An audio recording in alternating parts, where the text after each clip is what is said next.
Welcome. Welcome to all, whether your journey was short or long. We will begin by listening to our first song, which will be performed by Merrill Flewelling and Adam DeRose. It's That Sheep May Safely Graze.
Thank you. That was beautiful. May the love and peace and comfort, may the love and peace and comfort as we know in our care with and for one another be with us all. There is nothing in death or life, in the world as it is or the world as it shall be, nothing in all creation that can separate us from the love of God. God is our refuge and strength, a very present help in times of trouble. Part of our tradition is to acknowledge the land and its many people. We recognize that people have called this land home from long before any one of us took our first breath. We pledge to live in right relations with all who share this land today, from its first people including Cree and Beaver, Dinéza Nations of Treaty 8, and the Métis Nations, to its most recent arrivals by birth and voyage. All of us are relatives, members of one human family. Let us remember always, as it says in Genesis chapter 1, God created humankind in the divine image, and it was very good. We are gathered here this afternoon to worship God and to celebrate the life of Keith Malcolm Carroll. The sorrow and joy of life weave a tapestry of our individual lives as death gathers us into a blessed community. We come together today to bid goodbye to one that we have known and loved, to seek the comfort and the healing we can offer one another, to search for life's deepest meanings, and to say yes to life's greatest expression, love. Love believes all things, hopes all things, endures all things. Love never ends. We have gathered in a spirit of respect and gratitude, especially gratitude. Keith was grateful for life and all the blessings in life in and around us. He was grateful for family and friends, for the opportunity to work and to play. He wasn't grateful for cancer, but he was grateful for the care he received, for the many people he met these past months, and in the care he received in a timely way. Getting to Vancouver General when he needed it, there was surgeons available whose specialties was what he needed. His mindfulness is an expression of gratitude. An example of this mindfulness, Keith had always been aware of the food one eats, where it came from, who grew it, who processed it, who delivered it to the store, and wondering if everyone who had a part in you having this food had adequate food to eat. He was grateful for his family and friends, day and night, webinars and good conversations. His gratitude was evident in his sign-off on family emails. Love and joy to you all, Keith. We gather in this spirit of gratitude. Let us pray. God of grace and tender mercies, be with us and bless us who are gathered here. Death has come between us and the one we love. Give us the strength and the wisdom we need for this time, the strength to face and to endure our enormous loss, and the wisdom to rise above our grief and find ample thanksgiving for Keith's life. God, who gives us life and receives us when our life is over, keep us and comfort us now. Your goodness is our strength. Your love is our hope. May our confidence in your goodness and our faith in your love be unwavering. Comfort us, O God, with your healing spirit, assuring us that the love we have known as Keith lived and moved among us will continue to enrich and bless our lives, as Keith was a true blessing to others and to the community. Enable us to take up our lives once again with a sense of peace and assurance. Amen. We will now sing, and you are invited to stand and sing boisterously.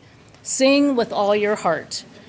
Keith was not much for doctrine, but he expressed his faith and understanding of the universe in his choice of hymns today. So the first song, led by Caitlin, is Draw the Circle Wide.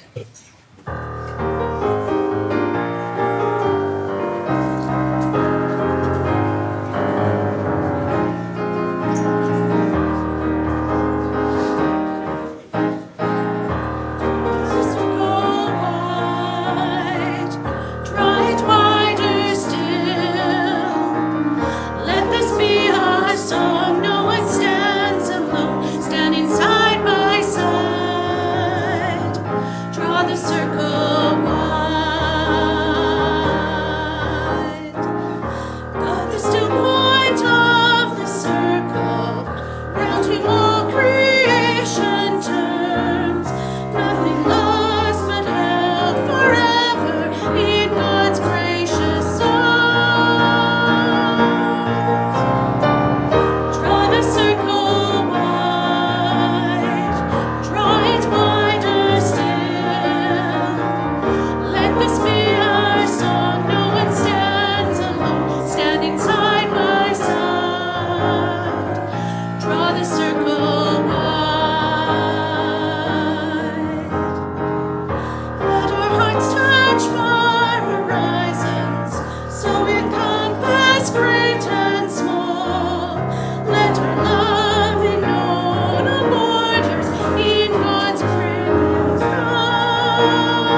I invite Megan up.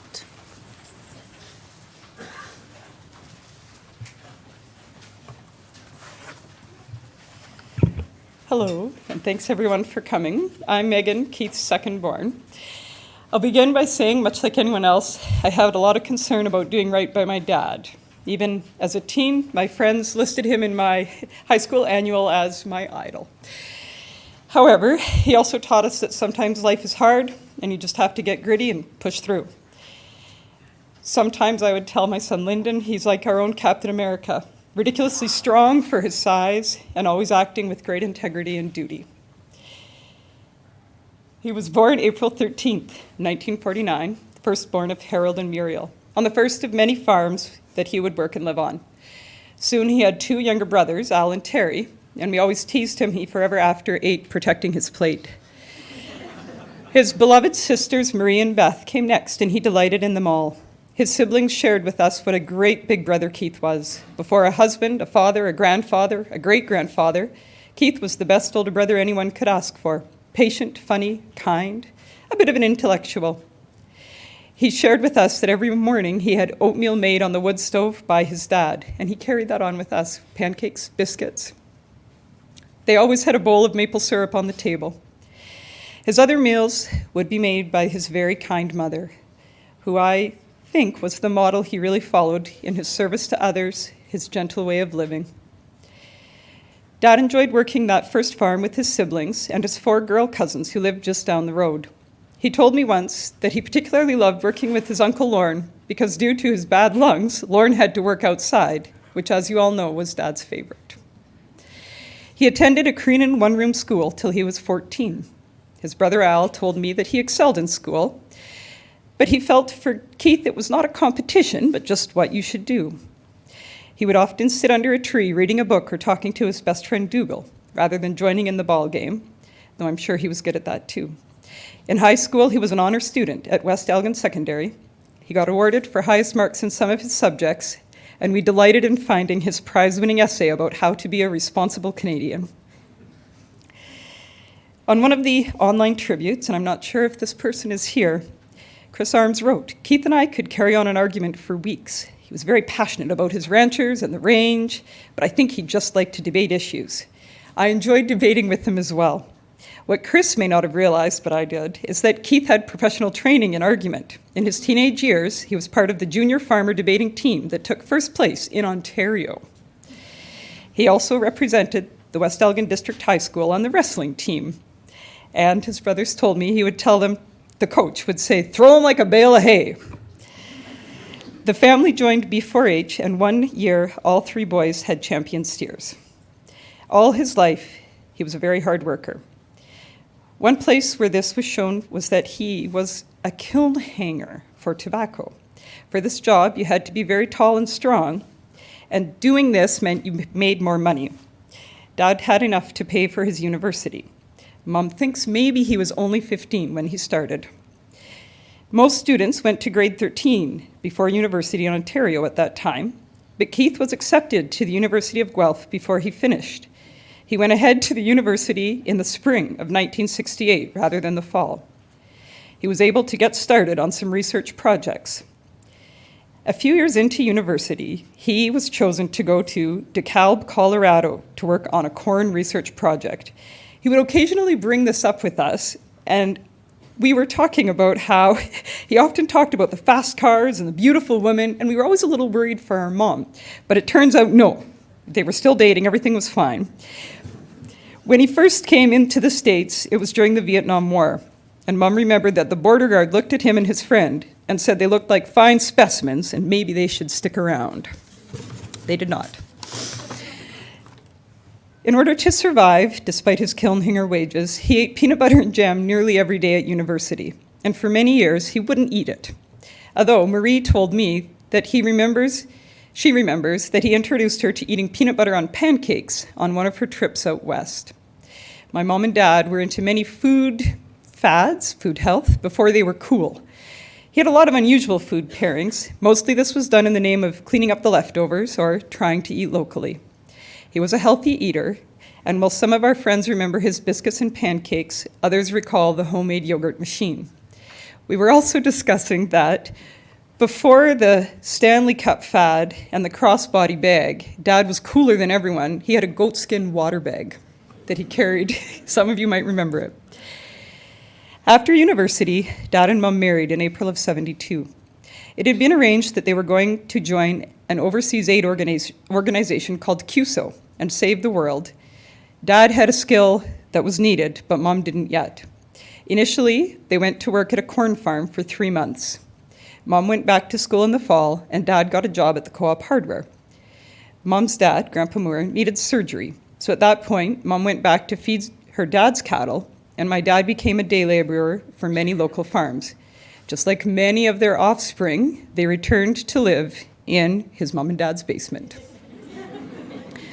Finally, they got the call to move to Zambia. They arrived August 21st, 1974. Initially, they were evaluating property and working with people that had been put on reserves to help them return to farming. Then they started teaching at a college.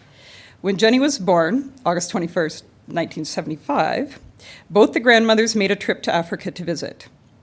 Once they'd gone home, Mom and Dad kept on teaching. They would take turns passing Jenny back and forth between them. She spent time in the baby carriage or being carried. When it was time for them to return to Canada, all three found a home in Guelph. At that time, he had a job that meant he got to take Jenny to the lab with him. In Guelph, I joined the family, and shortly after I was born, they moved to New Liskeard in Northern Ontario. Dad managed a seed and cow-calf operation. It was at this point that it turned out I wasn't just a very loud baby, although I am very loud. It turned out I was allergic to milk, so they bought a goat. A school friend of Mom's had told them about a job in Dawson Creek teaching agriculture. Dad flew for the interview, told Mom there was hills and the streets were wide. Apparently that was enough, and she agreed they could move. But Dad didn't want to leave Gloria the goat behind. So he built a special trailer. Somewhere in this, you're going to see a picture of it. They hauled the goat. They would stop for the night at a hotel. Dad would milk the goat, get enough for me, and they would sleep. In the way of Dawson Creek, though, they found a place to stay with Larry and Mary, who turned out to be people they'd first met in Zambia. They found a house because a friend of Larry's was selling a house and he thought they might like to look at it. They bought it mainly because Mom thought the idea of dugouts was a bit alarming, and this was the only place they looked at that had a well. For many, many years, this well was a fount of enormous frustration for Dad. Sheep were purchased, and Gloria the goat finally had a home. Soon, Anne was born, February of 1980. Famously, though, when Mom told him it was time to get up and get to town, he told her he just had to go out and do a few chores. By the time they got going, Mom had to be dropped off at the front door. Dad had to take Jenny and I somewhere else. Mom had to realize the front door was locked, walk all the way around the hospital, come in, and by the time Dad came back without us, it was to greet baby Anne. She'd been born. My brother Danny was born in October of '81. In my memories of that time, we always wanted to go outside with my dad, and often Dad could carry all four of us at once. We would always get to toboggan out to the barn. While Dad was working at the college, he made many friends that would turn into the friends that were like relatives. We would meet them for dinners and see them at Christmas. Dad also took many students on tours, and he was the driver of the bus. He often came home with great stories of that. His students, even if it was many years later, remembered him fondly. And once we went to Pink Mountain for one student's wedding, and another time we drove all the way to Kamloops. We can remember, as kids, that Dad would sometimes take us to the cafeteria for what had to be the first TV dinner. Because another great thing about my dad was that he was very supportive of anything that Mom wanted to do. Sometimes her job meant she had to travel, and when I was 10 or 11, Mom decided to go back to school to start her journey towards becoming a minister. The other thing that Dad started while he was at the college was crop inspecting for the federal government. This was notable because it was also our first introduction to camping. He would pack up the car, we would set up a canvas tent at Saskatoon Lake and spend Sunday nights, and the next day we would head into Grand Prairie so he could hand in all his paperwork. About this time, we joined 4-H for sheep, and I have often thought of how well he reflected the 4-H pledge. I pledge my head to clearer thinking, very Dad, my heart to greater loyalty, my hands to larger service, and my health to better living for my club, my community, and my country. Up until this, Bear Mountain Farms didn't have horses, but after a year or two in sheep 4-H for his children, Dad got teepee, and we joined horse 4-H. This turned out to be a lot of work, mostly for Dad, and record keeping to show what he already knew, which is that horses never will make you a profit. Dad again spent lots of time getting feed and figuring out how we would get places. Again, not something he was getting much out of, but he was a great dad. One year, while we were getting everyone to town for the Fall Fair Parade, my horse got a cut. The cut got infected, and as a 16-year-old, I fondly remember Dad telling me, "Before you ever get married, your husband should come out and doctor this horse with you to make sure." He did not. Garth's shaking his head. This advice, and his other famous advice, which I've shared freely with everyone I know, is you should never get married to someone you wouldn't want to go through a divorce from. On the surface, this seems kind of flippant, but it was genuinely good advice. If you can't imagine going through the heartache of a divorce with someone, then probably that's not someone you would want to marry. The agriculture program at the college started to wind down, and he started work on the zero-till conservation plots. This began a long association with the Peace Country Forage Association. Just last year, he was quite pleased to have them come for a tour of his own farm. After this work with the plots finished up, he started work with the Prairie Farm Rehabilitation Association, which I remember as shelter belts, but mostly I remember as he worked in town, and I think we made him late every single day because he was going to the post office building. The school was right by the post office building. So we got a ride with Dad instead of riding the bus, but he regretted that, I'm sure. In 1992, Mom and Dad talked about moving to Fort St. John because Dad had started a new job with the Forest Service. However, about that time, Jenny had started driving.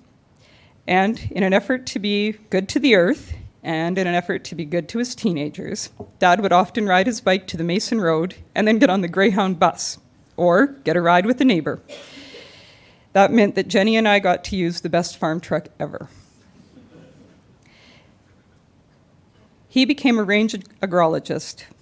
He cared for the Queen's deer, so there was enough for them to eat and enough for the cows to eat, is how he described it. We'd say he made sure that the plant communities, the people communities, and the animal communities stayed in a good balance. He also sometimes joked at this time that maybe he should have gotten a degree in psychology or diplomacy, as he was managing some very different interests for people as they applied for grazing licenses. He also, at this point, got to spend a lot of time in the upper halfway, which he would describe as God's country. It was beautiful. 2 people commented after he died about getting to travel up there with him, how kind he was to them as new hires. He also started to love the forestry pickup, which I think was a late 80s Dodge. He remained quite loyal to this vehicle. And he also was very excited about occasional helicopter rides and what he called snow machines. He got to spend some nights in the bush, and he always enjoyed it. A funny story he often told from this time is that the Queen's deer didn't always appreciate his help. He came home one day to tell us that a deer had run into him, chased him into a creek, and Dad had had to sprint to his quad and make an escape. He went to the closest house where he explained what had happened, and they told him the deer had been bottle-fed and maybe had become a bit spoiled. It made for a great story. When range management got to work out of Dawson Creek, Dad got to make the move. He really enjoyed his co-workers, and he'd often come home with funny stories, many of them centered around his friend Ross Green. When Dad retired, many of his co-workers talked about his integrity, his attempts to solve a problem with a solution that would work for all concerned, and his willingness to take time to teach. Once Garth said to me, if every government employee was like your dad, no one could ever complain about the civil service. Once he took the Greyhound bus to Williams Lake. There was an overnight, and rather than get a hotel from midnight to 6 a.m., he walked the streets of Williams Lake, so he didn't have to waste money on a hotel. He retired with the respect of his coworkers and the respect of all the ranchers he worked with. Up until last month, he was still logging in and enjoying the webinars put on by the Range Association, which tells you what an authentic person Keith was. He didn't have a job person and a home person. He was the same. His joy of working as a crop inspector continued after he retired. Over the years, he had to adjust to working for private contractors and using an iPad to send reports in. He was also able, after his retirement, to work for the Wildfire Service and be a consultant on controlled burns. Through all these jobs, the farm was a constant, and he told me once that he'd never farm as well as he knew how to. Part of that was always making do with what he had, because he rarely threw anything away, and he loved buying unknown boxes at auctions. He had a lot of material to make do with. His grandson, Kevin, had a great quote about the farm. The only time he said angry words, they were always directed at the livestock. It was always very creative, and it was always very short-lived. He also used binder twine to its fullest potential. After he and Mom moved to a full quarter, he finally had a tractor. Prior to that, he did everything with muscle and trucks. For years, I remember on the way home from town going to buy broken bales from Frank Brielt. His skill with a pitchfork and ability to run a scythe is legendary. His knowledge of best practice meant that he was a rotational grazer. This also meant that he spent a lot of time moving electrical fence around.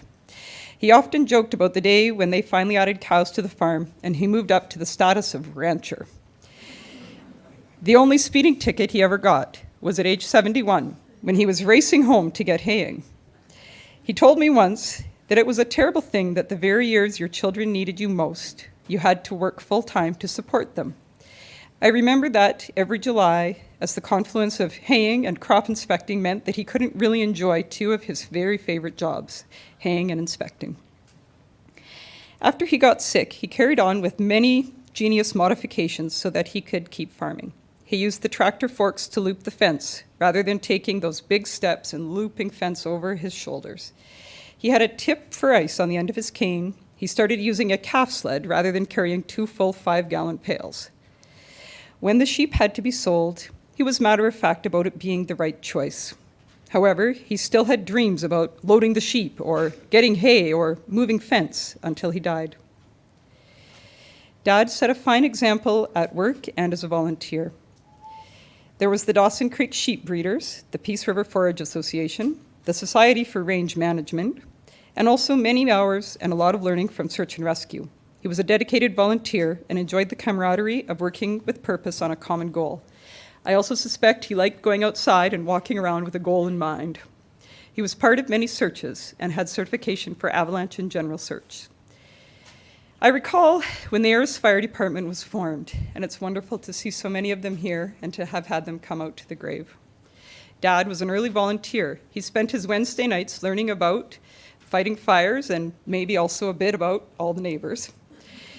He carried his fire radio on his belt for many years, and the Wednesday night radio check were a fond memory we all had. They recently came up to Rotary Manor and honored him with a 35-year pin. He sometimes said that he wished he'd been a little younger and he could have been a smoke jumper. Because Dad was such a hard worker and always had his regular job and a farm, I don't know that we can really have a discussion about his leisure time. He spent some time being an activist, including, as a child, moving the church community away from the styrofoam cups. When someone asked him, who will wash the cups if we don't have styrofoam, he said he would. And he did wash the cups for 35 more years. One year, he played the role of Judas, and he and I were having a good talk about the sympathy he felt for Judas, because he always felt the line about the money could have been spent on the poor. He had a big connection to that. As a child, I remember him having this folder with cards and a series of letters he was writing to Amnesty International. He abided by the live simply so others can simply live doctrine, although he understood that it was never a simplistic problem or solution. His leisure time was centered around family, and this led to new adventures. He joined in one of the first DC triathlons as a team with Grandpa and the Iron Maidens. As he rode his bike into the transition area for me to start running, he said, "It's funny, I've never actually tried to ride a bike fast." Despite the fact that many, many people, when I mention my dad, talk about watching him ride his bike to town. He also completed the Emperor's Challenge, famously doing it with steel-toed boots, because he felt like that's what he did crop inspection with, and it would be good enough. He skied to work at the college. He skied to check the fence line. Doing exercise as part of another job was kind of a theme. He would also meet us to ski at the trails, and for years he would meet Pacey to go to public skating. He also took us to the rink at Devereux, and first he often had to shovel the whole rink, which he also did at home and at the church for years. And then he would line us up and we would play crack the whip while he wore skates that were surely old enough to be Maurice Richard's. As you can see at the front table there, he's a man of many hats. We also have his old bag up here. He spread his cheer and kind of his belongings everywhere he went. And then you would hear him say, "Oh, for pity's sake," and go back and gather up whatever it was. I have a lot of empathy for him because I do the same thing. Despite being pretty tech savvy, the radio was still his preferred medium. Some days was all CBC, some days were Peace FM, and while he inspected in Alberta, he enjoyed CKUA. We knew from a young age that Emmylou was the queen. He was never without a book on the go or a cup of tea. And you might, when we have the tea today, Pacey and Ashley made him a great playlist that he could sit and listen to, just only the songs he liked, and we're going to play it while we have the tea. He enjoyed ice cream and always said a cone was the best snack because it was environmentally friendly. You ate the container. He loved Mom so much that he joined her curling team when he retired, despite not really loving that sport. He continued constant communication, sometimes about the weather and always about everything else with his siblings and cousins. The invention of email made it easier, although he always appreciated a card and sent many letters. As one of his nephews said, the handwriting was hard to decipher, but the contents of the letter were pure gold. The siblings started having weekly Zooms when Dad was ill, and he really looked forward to them. His grandchildren were such a blessing. From the time Kevin was born in '94 to Stan being born in 2019, he had 30 years of being grandpa. And if you wanted his attention, you had to say grandpa, not Keith. He'd always carried us, and he continued it. A month ago, Finn saw a picture of him as a kid with cows and said, "Oh, you always were a cowboy kind of guy," which really touched him. However, I think we can also think of him as a shepherd kind of guy. He led us from behind, providing what we needed, being always concerned but never controlling. My dad felt like he had a lucky life. You might not think that a man that had a very painful type of cancer should think that, but he was always amazed that twice we got quick access to a specialist, that Mom could fly with him, that he met some very kind doctors, including Dr. Wright, that he could stay at the Cancer Lodge in Prince George. This feeling of being blessed extended to his family. He could never get over that none of us had been terribly ill, and that he'd raised 4 kids that were doing mostly okay. As a dad and a grandpa, he said he once overheard someone he didn't know say something about one of those Carroll girls, and he knew then that they'd really made it in the Peace Country.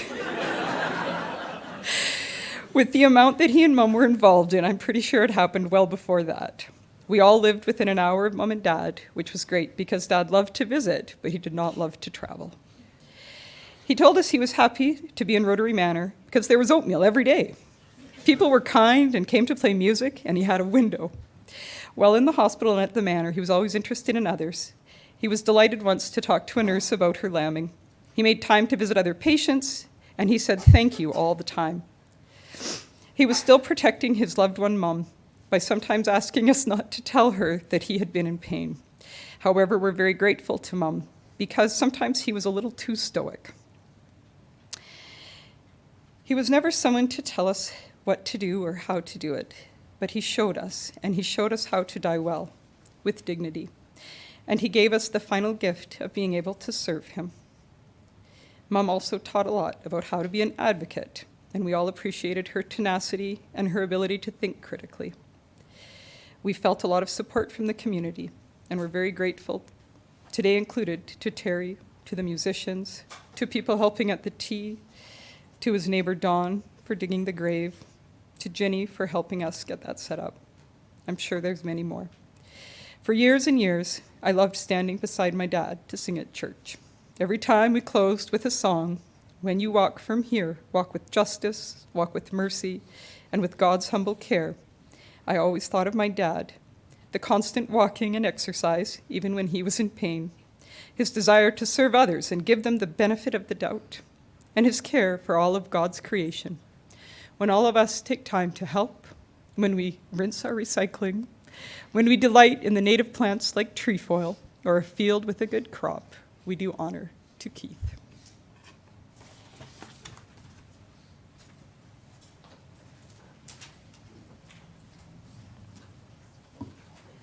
That was beautiful. Keith was a very special person. May God bless us, these and all of our memories of Keith. Let us listen to Psalm 23. The Lord is my shepherd, I shall not want. He makes me lie down in green pastures. He leads me beside still waters. He restores my soul. He leads me in paths of righteousness for his name's sake. Even though I walk through the valley of the shadow of death, I fear no evil, for thou art with me. Thy rod and thy staff, they comfort me. Thou preparest a table before me in the presence of my enemies. Thou ointest my head with oil, my cup overflows. Surely goodness and mercy shall follow me all the days of my life, and I shall dwell in the house of the Lord forever. For everything there is a season, a time to be born and a time to die, a time to plant and a time to pluck up what is planted, a time to weep and a time to laugh, a time to mourn and a time to dance, a time to throw away stories and a time to gather stones, a time to embrace and a time to refrain from embracing, a time to seek and a time to lose, a time to keep and a time to throw away, a time to tear and a time to sow, a time to keep silent and a time to speak. It is God's wish that everyone should eat and drink and take pleasure in their work. Our next song is Spirit, Open My Heart. So please rise if you're able and sing joyfully.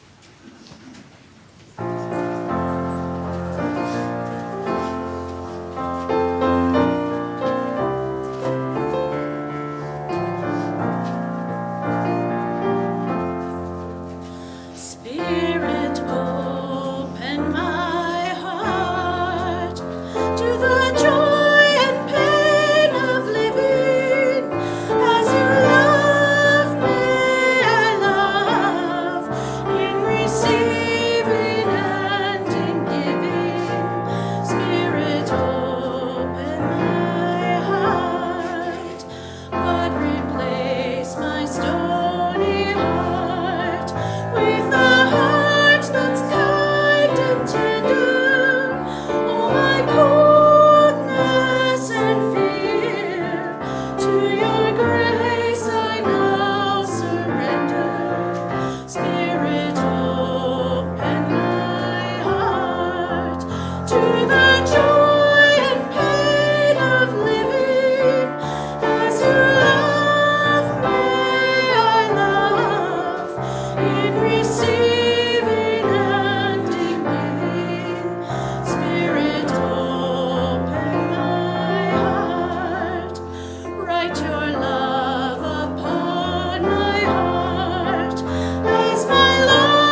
We have gathered here this afternoon to give thanks for the life of someone who was very special to us.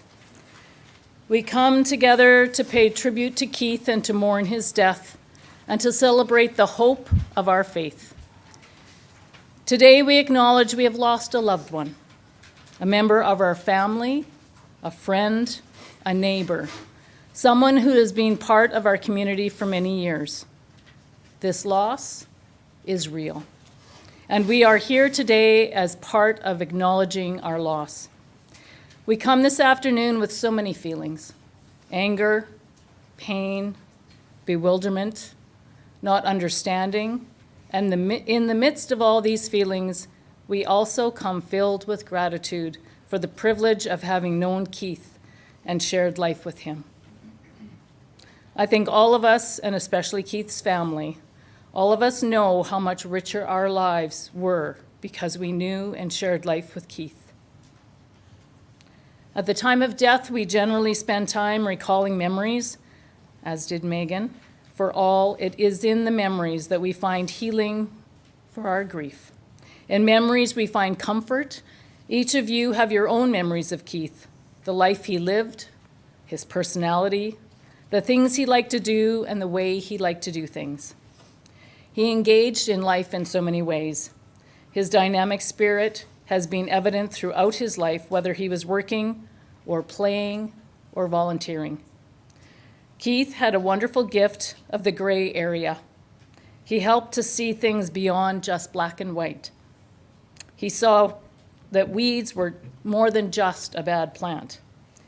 He was a blessed because he was a blessing to others and to the community. We all need to be such a blessing as we experienced with him.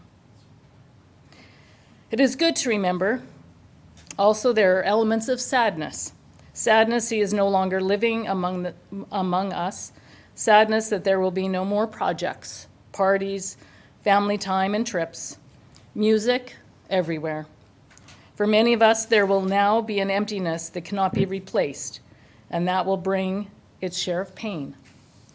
In these days and the days ahead, may you find comfort and delight as you share tears and laughter.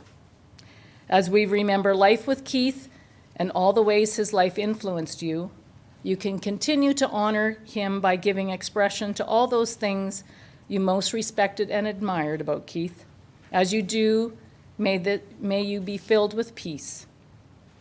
When you meet one another, and especially when you meet Keith's family, tell them how much you treasured Keith. And yes, it will bring tears, but I think most of the time it will bring at least a smile, if not a laughter. All of life is living in God's presence. The good times and hard times, all of life. And while we may feel absent from God and any love, God's love is present in the gathering of family and friends, in the beauty of creation, in each of our hearts. While we mourn Keith's passing, we also know how he lived. Let us hear these words from 2 Timothy. The time has come for my departure. I have fought the good fight. I have finished the race. I have kept the faith.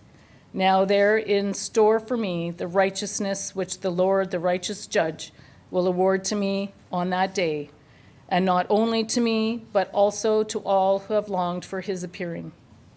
Today we gather in the midst of love and caring of family and friends whose presence reflects God's love, a love that is with us and will continue to sustain and comfort us all. We can say with confidence this day that this God of love loves each of us and loves this one whom we mourn with infinite tenderness and care. In this time of sorrow, there is love which surrounds our loved ones and us. It is with the knowledge of this loving God, this invitation and experience of God, that we can let Keith go. Out of our faith, we can declare that our loved one is eternally in the care of God, and God is with us now.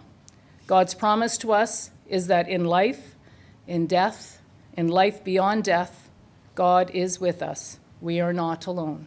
Thanks be to God. Amen. Our next song is We Are Pilgrims on Our Journey.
Let us pray. We are thankful, O God, for the gift of your great love, which surrounds and upholds us even when we are least aware of it. Laughter and tears, joy and sorrow, success and failure, all of life is experienced within the presence of your love. We are thankful for the life of Keith, whose memory is large in our minds at this time of loss, for the gifts of love and laughter that were a part of his life, and for the ways in which he was able to reach into the lives of others, showing his care and concern. Now we wait upon you, O God, trusting in you for shelter from sorrow, asking that you would raise us up on eagle's wings and hold us with Keith in the palm of your hand. Today we remember in our prayers Marilyn, Jenny, Megan, Anne, and Dan and their families, and the extended families of both Keith and Marilyn, and all those who he held dear. Grant that they may know your presence and your continuing love. In the midst of grief, we celebrate the life that Keith shared with us. We celebrate that the love we have known and shared is not lost, but continues as part of us, shaping the persons we are and continuing to give meaning to our lives. So may we take up the life that is ours, remembering with joy and gratitude what has been, and facing with confidence and faith the days that lie ahead. We thank you that Keith has now entered a new resting place. These and all our prayers we offer in the name of Jesus, who taught us to pray together. Our Father, who art in heaven, hallowed be thy name. Thy kingdom come, thy will be done on earth as it is in heaven. Give us this day our daily bread, and forgive us our trespasses, as we forgive those who trespass against us. And lead us not into temptation, but deliver us from evil. For thine is the kingdom, and the power, and the glory, forever and ever. Amen. At the conclusion of this service, everyone is invited into the social room for food and especially sharing of stories, and the eating of hard ice cream, which was Keith's favorite. Our next hymn is My Soul Cries Out, canticle of the Turning.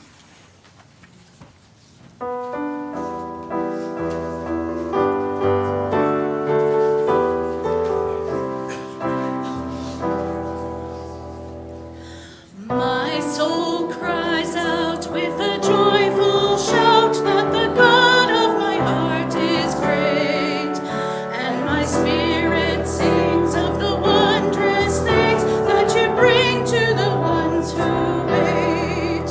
You fixed your sight on your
In the spirit of love, we close this celebration of life of Keith.